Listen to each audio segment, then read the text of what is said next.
জানিয়ে দিচ্ছি আজকের প্রধান প্রধান খবর। বার্তাকক্ষ থেকে যুক্ত আছি আমি নাইমা ইসলাম। ভারতে ফের হেলিকপ্টার বিধ্বস্ত, পাইলট সহ নিহত 7। তেল আবিবে ধ্বংসযজ্ঞ, ইরানি ক্ষেপণাস্ত্রে আহত 200, নিখোঁজ অনেক। যুক্তরাষ্ট্রে আক্রমণ হলে ইরানের ওপর নজিরবিহীন পদক্ষেপ নেওয়া হবে বলেছেন ডোনাল্ড ট্রাম্প।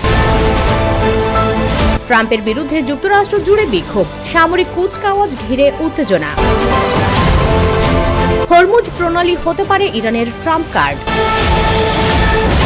ইরানে স্টারলিংক দেওয়ার ঘোষণা ইলন মাস্কের।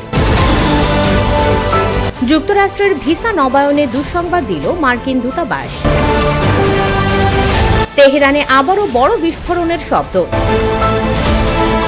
ইরান ইসরায়েল উত্তেজনার মধ্যে জরুরি বৈঠকের ডাক আন্তর্জাতিক পরমাণু শক্তি সংস্থার। বিস্তারিত জানতে ভিজিট করুন usbengal.com।